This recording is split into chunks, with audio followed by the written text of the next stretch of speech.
and welcome to the Briefing Room. I'm your host, Bill Freilich from WTCM Radio News. It's our weekly roundup of the topics making headlines across northern Michigan this week, as well as our guests are those people who are covering those stories. And this week we're taking a focus on the editorial pages across northern Michigan, and our guests this week, Dave Miller from the Traverse City Record-Eagle. Dave, first time aboard. Thanks for coming in. Thank you. Thanks for the invite. And Jeremy McBain, welcome back from the Petoskey News Review. Good to see you again. Dave, let's start with you. You haven't been here before, so let's kind of go through a brief bio, if you would, of how long you've been at the Record-Eagle and where your journalistic travels have taken you up to this point. Yeah, I went to school at EMU, Eastern Michigan, and a couple other schools, but I was editor of the paper there, and then I lived in Ypsilanti, and so I went to work at the Ypsilanti Press and became city editor there. And then I did a short stint with the Detroit News, just a little bit. And then I knew Jim Herman, who was the editor here at Record-Eagle. And so I came up here, and my wife's sister had lived here, so I'd been coming up over the years and really liked Traverse City. So kept looking for a spot up here, and Herman finally hired me. So that was in '86, and I helped start the Sunday paper in '89, and then I've been city editor and sort of a newsroom editor, and then editorial page editor for a long time. So great. Yeah. And Jeremy, you've mentioned it before, but again, just tell us your path to the Petoskey paper. Well, currently I'm the executive editor of the Petoskey News Review. I started off I was working downstate with some weekly newspapers as a reporter down there, and then in about 2000 I came up, took over as the editor of the Charlevoix Courier, which is a weekly newspaper in Charlevoix.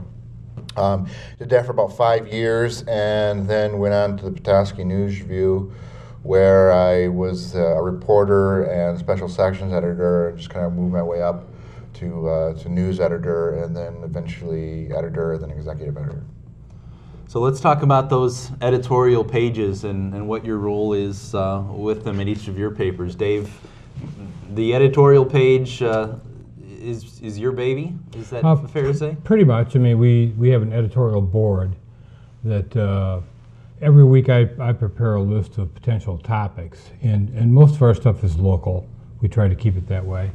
So I'll come up with 7 or 8 possible edits, and I'll give a little line or two about our, what might be our position on those things.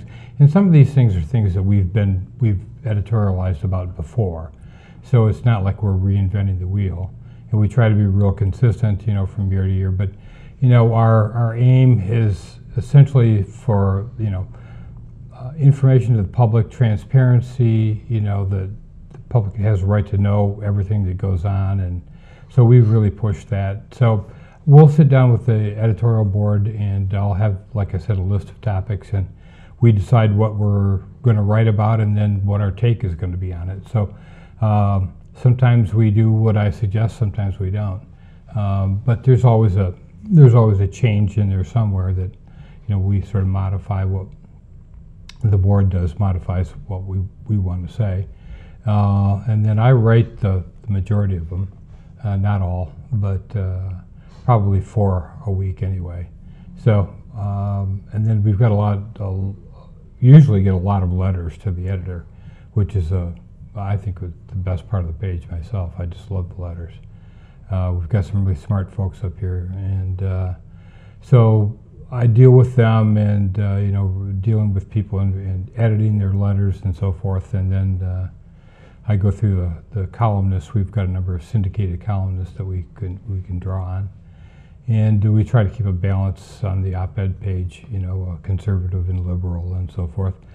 And then there are editorial cartoons. We've got a couple of sources for those. So it's a lot of it is picking and choosing and trying to get a reasonable balance. Although, I keep telling people who call and say you're supposed to be fair and balanced on your editorial pages. Well, we call it an opinion page for a reason. It's our opinion. So, but that's primarily the job. Take us through that process with the editorial board. I mean, maybe folks have a vision of a long conference room where you're all sitting around and you all vote, and whoever's, whichever side of the opinion the majority of you go with, that's how the column ends up getting written. How does that work in terms of if there's a dispute or? Yeah, there's some of that, and like I said, I'll lay out a suggested, take on it. How we'll approach this. If we're writing about TCAPs or the Traverse City schools or whatever, I'll say that we've always supported this or that, this portion of it, and we, like I said, we'd like to do transparency, and people get to know exactly what their government's doing for them. So that's a big focus. But we'll sit down the editorial board and we'll literally just talk it out. And some people have strong opinions about a topic and some not, on others. But then we essentially just decide. I mean, it's not like voting or anything, but in the end, the editor is the editor. And when we have, right now we don't have a publisher, but publisher is usually on the editorial board, and of course, publisher has final word, and he represents the people who own the paper. So, but that's not usually the case. We don't usually get into conflict because, like I said, we've written about some of these things before, and we sort of have a position that we take.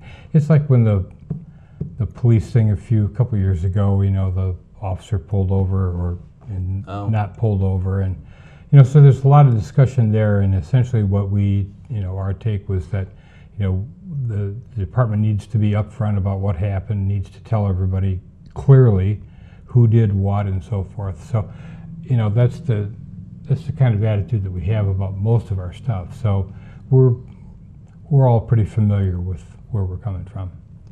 And how does that differ for you, Jeremy, in terms of the editorial board getting together and going over topics? Is that the same structure there at the Petoskey News Review? It's a little bit the same, a lot different. And that we have an editorial board. It's composed of myself, a few of the page editors, and some reporters as well. And we meet once a week, and we discuss and debate, sometimes pretty heatedly, various topics. And we don't really vote on which is going to be the editorial, but it's the editorial that we pick an editorial that's the majority of us are an opinion of. And sometimes there could be things that editorials I agree with, sometimes the editorials I don't agree with, but I like to go with the majority opinion on it. But we have just one editorial a week, which comes out on Friday. We have another editorial that comes out on Monday. It's kind of an editorial, but we call it our salute. And we just list off people and organizations that we feel as though have done a spectacular job in the community and they need to be highlighted for their work. So our real traditional editorial, it comes out on Friday. And we cut that down about a year ago from having daily editorials because my philosophy for our editorial board is our opinion is really not that important to me. What is important to me as a newspaper is going out and getting as many facts as you possibly can for news stories and presenting as much local news in our papers, using our employees to produce as much local news as we possibly can and save the opinion for our readers and our local columnists. Those are our two main focuses on our editorial pages is leaving space for our letters to the editor and our local columnist. Those are, to me, are the most important thing. We also have our syndicated columnist, national columnist, and we do the same thing. We have two with a liberal point of view, two with a conservative point of view, and I find it funny all the time. I'll get phone calls from one side who will call me up and say, you're a conservative newspaper because you run this column, or you're a liberal newspaper because you run this column. Exactly. And I always have to point out to them, we've got two other columnists say this side. And two opposing calls on the same day tells you that you're doing the right thing. And we do get those from from people. Yeah. But the main difference is just kind of I guess that with philosophy. I don't really know if it's a difference so much as we've got a smaller staff, I believe, and I had to make a decision on how I wanted to utilize that staff. Did I want them spending time writing editorials, or did I want them spending time writing news stories? And we do not have an editorial page editor. That's the layout of the page is split up between a couple of people. Okay. So we just work with what we have. And you and I talked about that, I don't know, several weeks ago too, about that is the page of the paper where you can maybe expect to find the opinion, but everything else you want the opinions out of it. Dave, take me through that. I don't know, just that whole concept of this is the place in the paper where you want to get those opinions out. Yeah, it's sort of the separation of church and state is kind of the way we look at it. That news side is separate from the editorial pages, and we don't have reporters on the editorial board. It's all editors, so that somebody who's writing a story about a thing isn't in the position of offering their opinion about that topic too. So I guess we feel that we know a lot about about a particular topic. We've done reporting on it, and we're relatively well informed on individual topics, and we feel that that doesn't give us the right to have an opinion, but we can offer some expertise and some insight that I think that doesn't come through all the time in news stories. We wrote about today about the instances recently on Union Street where there's a fair amount of violence, and I mean somebody went through a plate glass window a month or so ago, and it just seems to be a sort of a rising tide there of concern. So our editorial is that the prosecutor needs to start charging these people, and the police, they do a good job of arresting people, but they often don't get charged. Or recently, anyway, there have been some instances like that. So, we've talked already to everybody we've talked to the prosecutor, we've talked to the police, we've talked to the business owners, we've talked to the DDA about, what happens down there and what they'd like to see. So, we can bring in information from a lot of sources that helps us create an editorial and a position. So in that respect, we feel sort of an obligation to the community to share that, and also it's just a long tradition with newspapers that you can sort of be the voice for folks who don't usually have a voice. There are a lot of elected people who get quoted all the time, and they've got access to the news pages, but a lot of people don't, and that's who we don't go out of our way to try to speak for them, but that's certainly a big part of it. Do you see? Are there a lot of topics that maybe are not controversial, but maybe are just common sense, and maybe that's in the eye of the reader from time to time? But for example, more transparency in government. Well, who doesn't think that's a good idea? Yeah. Arresting people for crimes. Who doesn't think that's a good idea? People who work in government don't necessarily think that's a good idea. Exactly. But for instance, the prosecutor in this case, I know that in his defense, he has said often that he gets conflicting stories. There's a fight out on the street. There are 3 or 4 bars right there at 2 o'clock in the morning, and everybody's tanked up, and they come out there and they get into a fight. Well, who started the fight? He's got no way to know that. Right. And he gets conflicting stories and so forth, and we understand that. But part of our take on this is that, if you're in a fight, doesn't matter whether you started it or not. That's still disorderly conduct, and it's often drunk and disorderly, or you're breaking the peace, and so there are things that they can do along those lines. But for instance, if the prosecutor would like to write about that, we'll certainly offer him an opportunity to do that.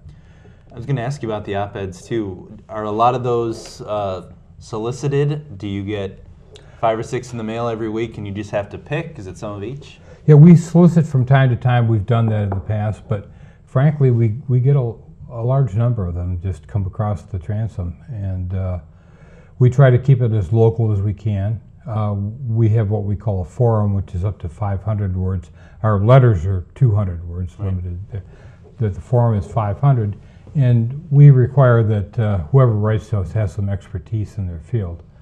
And that means like an advanced degree, or they've worked in the field forever, or they're part of an advocacy group or whatever. And we try to be very liberal about who we let speak. We try to offer that to as many people as possible.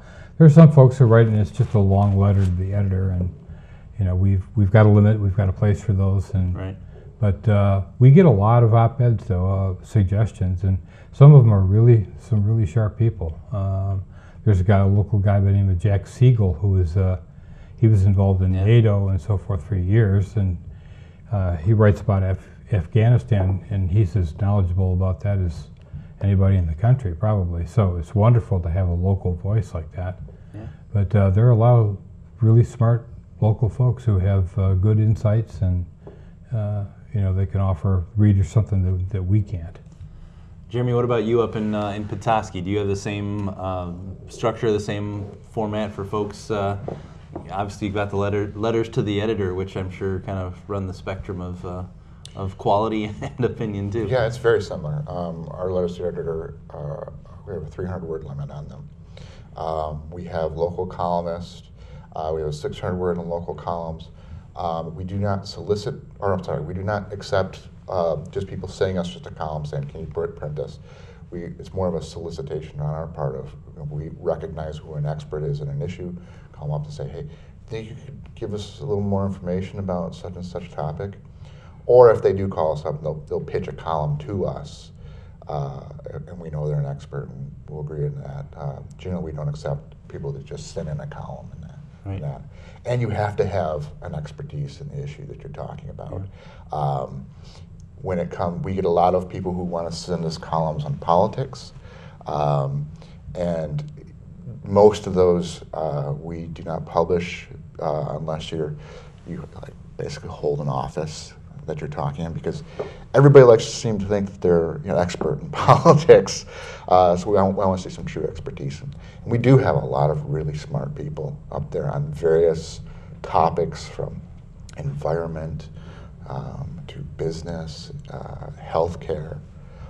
It's nice in northern Michigan. There's so many smart people. Oh, it's amazing. The pool is really wide and really deep.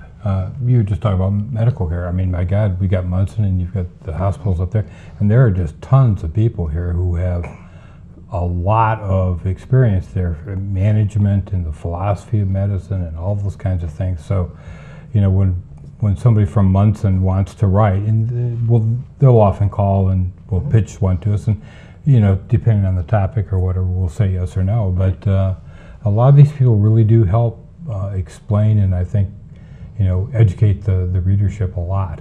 Things that I certainly don't know, and they've got expertise that we don't have available anywhere else.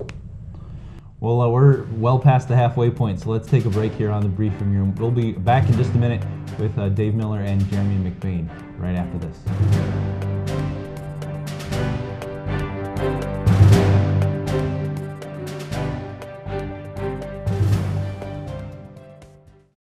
What is Up North TV? It's TV that you do. You pick the topic. You write the script. You run the camera. You edit the video. It's your vision. Your perspective. Your story. Commercial free. Free speech.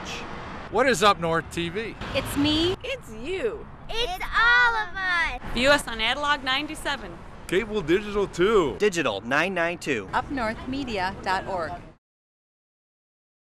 Welcome back to the briefing room. I'm Bill Freilich from WTCM Radio News. We're talking about the editorial pages this week on the briefing room, and our guests, Dave Miller from the Traverse City Record-Eagle and Jeremy McBain from the Petoskey News Review. Guys, thanks again for coming in. I want to take the last couple minutes we have and talk about maybe some of the topics that don't get mentioned. I'm sure everyone has an opinion. You guys get the phone calls and the letters about this, that, and the other. What aren't we covering?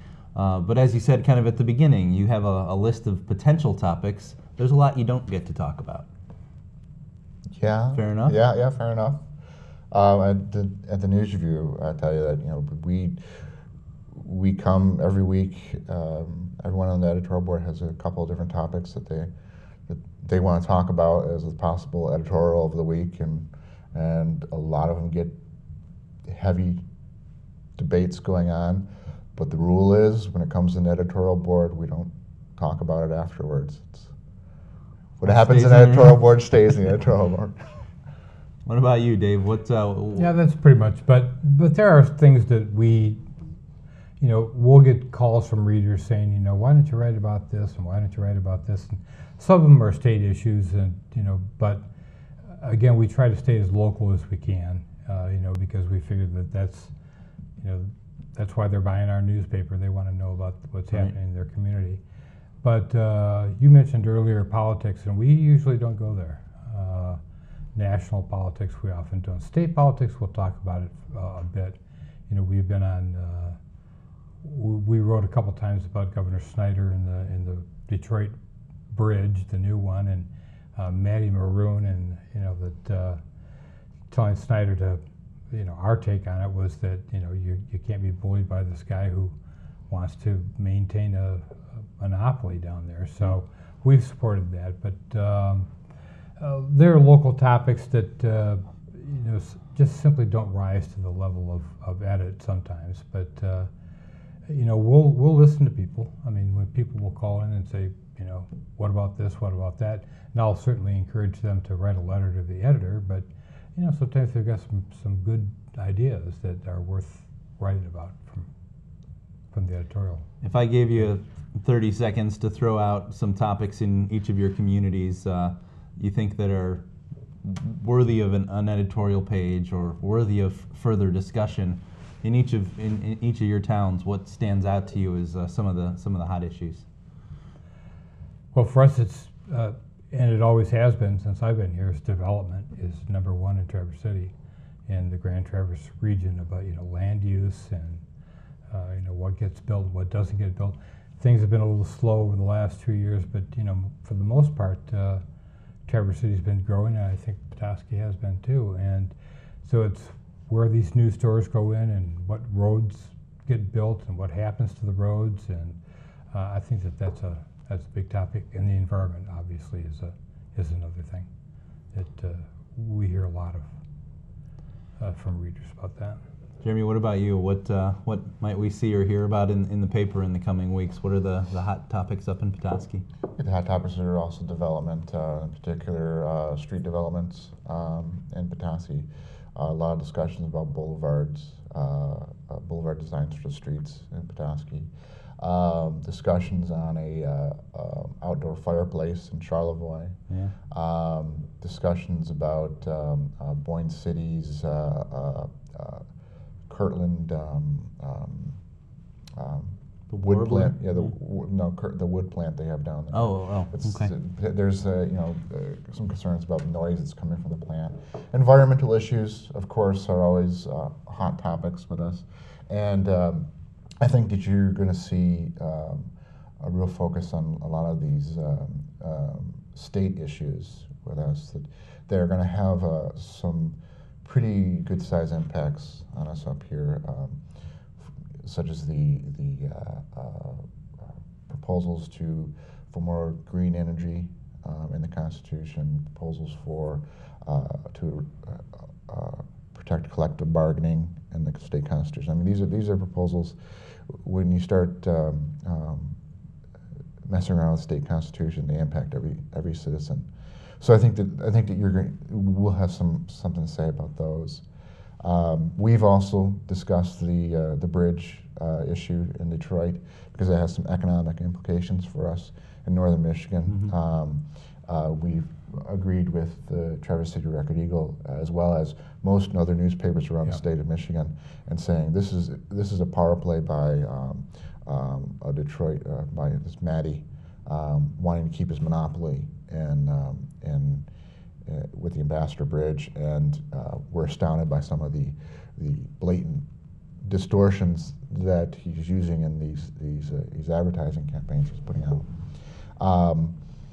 But I mean, I think in general that you can see a lot of state politics and environmental issues and development issues. In the closing moments we have left, I want to talk about future of newspapers in general, and we can take a whole half hour on that, so I hate to pin you down to the closing minutes, but came out on Wednesday, the Journal-Register group going into Chapter 11 bankruptcy. That affects 4 papers, if I'm not mistaken, and one closest to us in Mount Pleasant, the Morning Sun. Just your quick reactions to the state of affairs, and obviously that's a disappointment for colleagues in the business. I'll tell you right now, I wasn't surprised. I was not surprised. They just came out of bankruptcy in 2009, and their attitude towards newspapers was basically, and I'm sorry, I'm going to say it, was destroy the newspapers. They destroyed their print editions. And they had this feeling that everybody was switching over to digital, and this whole digital first philosophy. Even if the community wasn't ready for a digital only newspaper, they still pushed forward with it at the cost of their newspaper. And I don't think the communities really appreciated that. And in doing so, they ate away at their position in the community with their newspapers, and saw their circulation and advertising numbers drop. And so it didn't surprise me. I think that the future of newspapers is good for medium and small newspapers like the Petoskey News Review, Traverse City Record Eagle, and all the weeklies around here that focus on local news. That is their niche, local news. Keep it local. That's news that you're not going to get anywhere else. You know, cater to your public, cater to your readers. Don't try and push on them something that they don't want or they're not ready for as far as digital. You got to make it more of a marriage between print and digital. But keep it local. Don't try and be everything to everyone. Be a local newspaper. Those are the papers that are going to succeed. Those are the papers that are going to be around in 10, 20 years. I see both of our papers in that position. We're going to be around for a long time, and we're going to be healthy for a long time. I agree. I mean, you've got to be local. It's the one thing that we offer that no one else can offer. And if you want to know what's going on in your community, up to the the kind of detail that I know you folks provide and that we do too, that you go to the meetings and you talk to the politicians, right, and you talk about the budgets and you talk about what the challenges are, and you inform people and help them make choices. And as long as we can continue to do that, I think that we're going to be okay. And I think still a lot of people still like grabbing the paper and looking at it and not doing it on their tablet. There are others who certainly don't. My kids, they're not so, they grew up in a newspaper family, so they read the newspaper, but a lot of their friends don't. But as long as they get the information from us that we're the source, then we'll be around. I think that I go back to what I said with a marriage between digital and print, is that digital is just giving us another tool in our toolbox to tell the story. There are some people who would prefer to look at it on a tablet. Some people prefer to read it in the paper. We got to be able to do both of them, and I think that both our papers are. You can't just do one of them. And back on the local aspect too, I've had people call me up and say, why don't you have more information on, say, what's happening in France or what's happening in England or what's happening, say, even in Florida? And I've told them, look, if you want a lot of national news and a lot of world news from your newspaper, I'm sorry, you're getting the wrong newspaper if you're getting the Petoskey News Review. If you want a lot of news about Charlevoix and Emmett counties, then you're getting the right newspaper. That's a good point. That's a good point. Well, guys, we are out of time on the briefing room. I want to thank Jeremy McBain and Dave Miller, both of you guys, for coming in today. Thanks for the invitation. Appreciate you sharing your thoughts with us. If you joined us late, I hope you'll tune into a rebroadcast of the briefing room, or you can always check us out online as well. I'm Bill Freilich for WTCM Radio News, and we'll see you next time here on the briefing room.